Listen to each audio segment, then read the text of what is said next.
Hello, my name is Dr. Ben Thompson, and I am here with Dr. Michelle Neidleman Kennedy. We are audiologists, doctors of hearing loss and tinnitus with Treble Health. And today's video will focus on how can you sleep with tinnitus? This is an important question for our community. As Dr. Michelle and I both know, insomnia, trouble sleeping, trouble falling asleep because of tinnitus is one of the biggest concerns that's raised. There are many people that we've worked with. There are many people in this community who have had a lot of insomnia related to tinnitus, but eventually get back to sleeping very well. So today we're going to cover some of the strategies that help us get there, including breathing, sound therapy, calming the nervous system, different kinds of audio and things you can listen to when you're falling asleep, progressive muscle relaxation, what to do if you're having trouble when you wake up in the middle of the night, and some other important considerations and some special tips that we're going to save until the end. So Dr. Michelle and I are here to go deeper into this podcast. Dr. Michelle, let's start with what audiologists are known for, sound therapy. What are your go-to recommendations for patients who ask you about what should I use for sound when I'm trying to fall asleep? So I always recommend that they try to choose a sound that they find pleasant or a sound that they don't find intrusive.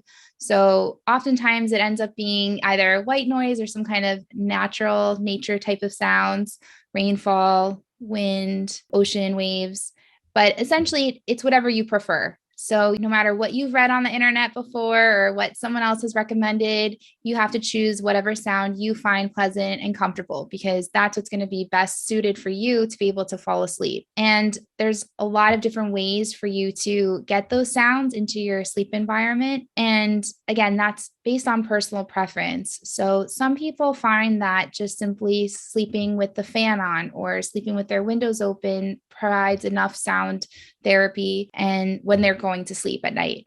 Other people need a little bit more, so they might use different types of sound machines that they have their nightstands or in their bedrooms. And there's a whole slew of sleep sound therapy devices that Dr. Ben and I will start talking about as well later in this podcast. Love it. Love it. It is an important point for you who's listening to remember that the sound therapy is helpful to help fall asleep. I mean, it's so simple, but it's true. Don't feel like you have to tough it out or that using sound therapy is a crutch or you're going to become dependent on it. It's something that gets you through really hard times. So when we think of sound therapy for sleep, the go-to is a bedside sound machine. There's different products out there. One company that's pretty good is called Sound Oasis. There's a lot of other new speakers that you can use that just can be used next to your bed. So if you're putting your head on one side of the pillow, when you close that ear, the tinnitus perception from that side is going to still be pretty loud. But the sound therapy can help a lot of people, and that sometimes is enough. Other more advanced approaches would be things like a sleep headband or Bose sleep buds. Those are also used because they can put sound therapy in both ears simultaneously. I mean, it's not that complicated, right? Dr. Michelle, you pick technology that plays the sound, you find a sound that works well, and then you play it constantly while you're trying to fall asleep at a loudness that's lower than the tinnitus. Relatively simple, right? Sometimes it's just hard to find the right combination of technology and sound. Would you agree? Absolutely. And I think you brought up a really great point that you should never think of sound therapy as being a crutch, because many people sleep with sounds. Sound machines are not simply catered for those of us who have tinnitus. And if we think back to humans, evolutionary wise, we used to sleep outdoors. We slept in groups. We slept alongside maybe other domestic animals. We were listening to lots of environmental sounds while we slept at night. I feel that it's only more recently that we as a culture believe you have to sleep in a completely silent environment. And if you think back to also when we have young babies, newborns, they often prefer to sleep with sound machines like white noise as well, because when they were in utero, they were accustomed to listening to all of their mother's sounds, their biological sounds, as well as all of the external sounds that they were able to hear from the outside environment. So we are very much programmed to sleep with noise. And when one of our patients go into a audiology clinic or they speak to an audiologist, it's common to talk about sound therapy during the day, right? A speaker or hearing aids programmed for tinnitus. Those are tinnitus maskers. Those are very common and very effective, but sometimes it gets neglected about what about the nighttime? What about the evening time? Well, most people don't wear hearing aids or tinnitus maskers during the nighttime. So what's used during the night when sleep being so important? It's important to get the right sound. Okay, let's walk someone through. If you're listening here, you've probably tried different sound therapy. Let's make sure you find the right technology to use when you're trying to fall asleep, and then the right kinds of sounds. So, Dr. Michelle, what are your go-to sound types to use when you're trying to pick the right kind of sound to help fall asleep? I think you're, again, just trying to choose a sound that you find either pleasant or completely neutral and doesn't elicit any kinds of positive or negative reactions or responses. So most often those tend to be nature type of sounds or some kind of white noise, static noise, similar to that of a fan or the heating or air conditioning running in the background. Noise, pink noise, natural water sounds, crickets, that covers 90% of people in my experience. And there's some other obscure sounds that might work, but those are the go-to. Creek, water, river, waterfall, rain, and then crickets, white noise, pink noise. That works for a vast majority of people. So don't try to overcomplicate this, my friends, and find the right sounds that help you. Some people just prefer to sleep with the radio on or the television on, much like they do during the day. So if you are someone that works for you, that's fine. There's no need to change it up just because you may have heard that pink noise via sound machine is very effective for people with tinnitus issues when they're trying to fall asleep. If something is working for you, keep with it. Excellent. Now, I want to switch from sound therapy into something that has helped me personally when I've been anxious trying to fall asleep at night, which is guided sleep audio. There's another YouTube channel, which we can link below in the description of this video, called The Honest Guys. And they have a lot of guided sleep talk downs, guided sleep audio, which lasts between 15 minutes and an hour, whereas it's a guided calming relaxation where instead of me listening to my own voice inside my head, which sometimes isn't so nice. Sometimes it's anxious. Other times it's stress. Other times it's jumping around like a monkey mind or a pinball machine. But to replace that, listening to that voice in my own head, to listening to the soothing, calming voices of these professionals who help people fall asleep, it works. And it's funny how simple that is. But if you can set up your sound therapy, and then on top of that, put your phone next to your bed. And if you play these recordings for between 30 and 60 minutes, I think majority of you will fall asleep just from that. That's something that I do really like. And Dr. Michelle, you did some research into different apps that are about stories, like bedtime stories to help people fall asleep, right? Yes. I actually was recommended by one of my patients this nighttime stories for adults called Nothing Much Happens. And I think you can find them on Spotify. You can also find them on YouTube.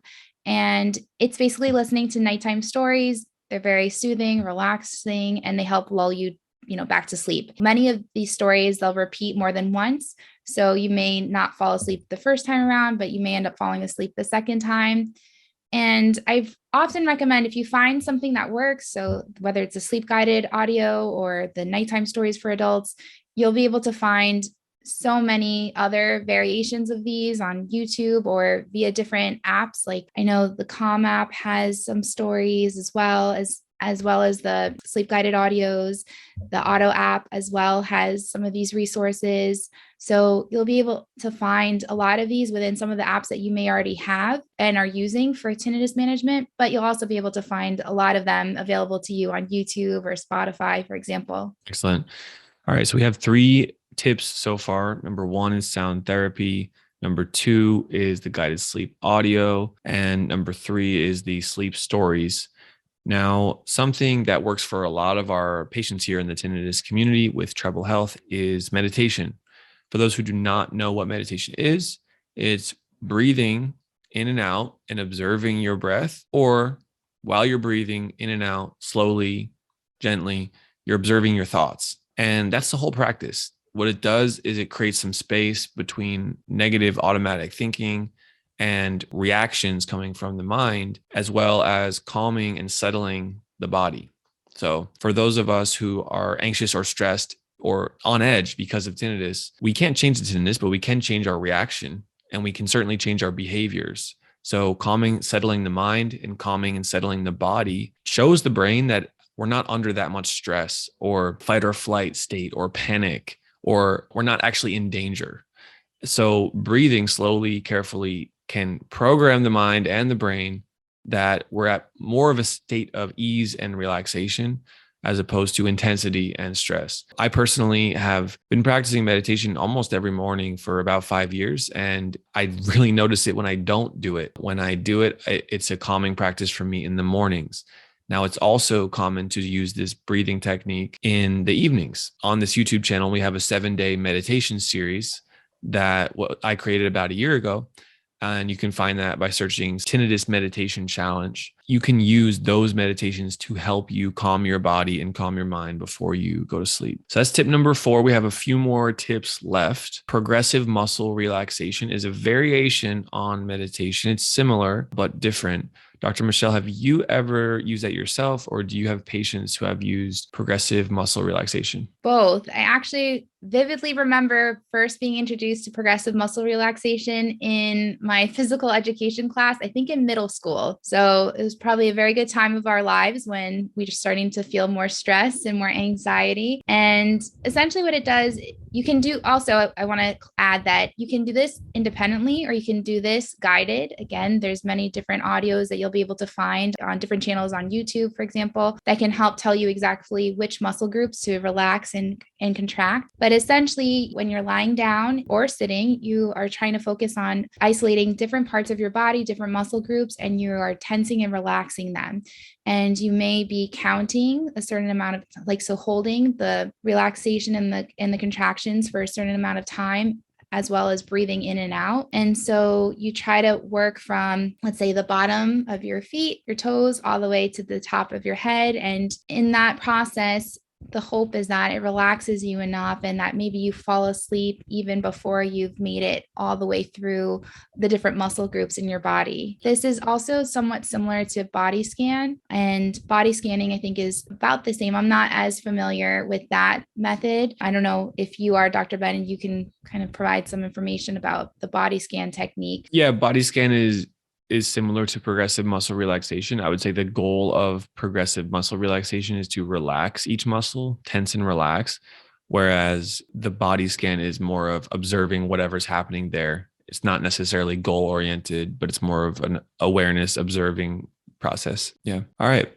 Very good. I'll introduce the next one, which I've worked with people personally who have used it quite a lot, which is that when you get out of bed in the middle of the night because you woke up, let's say you have to go to the bathroom and you get back in bed and you try to fall asleep again. Well, the tinnitus can be very loud and it can be hard to fall back asleep. Here's the trick. If you've been tossing and turning, trying to fall asleep, stuck in your own head for about 20 minutes, then stand up, get up out of your bed, walk to a different room, sit down in the chair in your living room. Don't turn on the TV. Don't turn on any lights or anything. That's optional. And sit there, sit up with your eyes open or closed until you get tired again. Once you start to feel tired again, then go back in your bedroom, go into your bed and try to fall asleep again. Sounds like the most simplest thing and hard to believe it actually helps. I've used it myself. Other patients have used it as well. And it's coming from the knowledge of how the brain works with associations and sleep. And I'll just say, if you haven't tried that, please do. I was looking into this a bit further, and one common situation for why people wake up in the middle of the night is because they have prostate issues. So if your prostate is making you wake up in the middle of the night to go to the bathroom, then it's actually a good idea to get that checked out by your medical doctor as well. So don't think that everything happening to you is just because of tinnitus, and try to go deeper and bring on other medical professionals to investigate further. Yeah, that one's a good tip. Dr. Michelle, I know that you've studied tinnitus and gone to various trainings, been working in this field for many years. Do you have any other tips to wrap up our video here of how do you sleep with tinnitus? Yeah, so sometimes we have to remember that a lot of the tips that may have helped us fall asleep before we had tinnitus are still going to be helpful for us when we are struggling with tinnitus. So the idea of counting sheep or any kind of activity that helps distract your mind off of the tinnitus and helps you kind of ultimately fall asleep can be really helpful, whether that's counting backwards or counting up or doing simple math in your head. You can be really really successful in helping you get back to sleep. I, for example, use this activity instead of counting sheep. I envision myself in a white room and I think about all the different things that I could use to cover up the walls that will keep the room white. So I'll think, okay, if I paint it white, if I use a crayon that's white, if I think of pasting up different sheets of white paper, and I just go through that mindless activity of coming up with anything that's white. But you can also maybe think of as many words as you can that start with the letter A. And a lot of those activities, they're distracting, they're mindless, and eventually you may find yourself thinking away from your tinnitus as well as falling asleep, which is the ultimate goal. And I just want to stress again that sometimes we do start to associate difficulties sleeping with tinnitus, but it may be helpful to think back to times that you have struggled with sleep before tinnitus became an issue. That can be really helpful. It can also be helpful if you've always had some sort of struggles or difficulties falling asleep, that now those difficulties aren't really any different as a result of the tinnitus, but it can still be helpful to add in some of these strategies and tips that we gave you today to see if that does help you get back into a better sleep routine. We see is that patients who have insomnia and tinnitus, when the insomnia is managed and brought back to normal levels or near normal levels of sleep, habituation can happen pretty quick, right? When insomnia lingers, it becomes more of a challenge. So do everything you can to work at this, put in the time. Most of the things we mentioned here are not just turn it on and don't do anything. Most of the things we mentioned involve your participation in your activities. So please do show up as best you can. And yeah, as always, you know that myself, Dr. Ben, audiologist, and Dr. Michelle, audiologist as well. We work with Treble Health. We have a growing team of audiologists who are available exclusively via telehealth. That means you can reach out to us through our website and have a free consultation to ask us questions about your tinnitus or your hearing condition, and we'll be here to help. Dr. Michelle, thank you again. Thank you. Bye.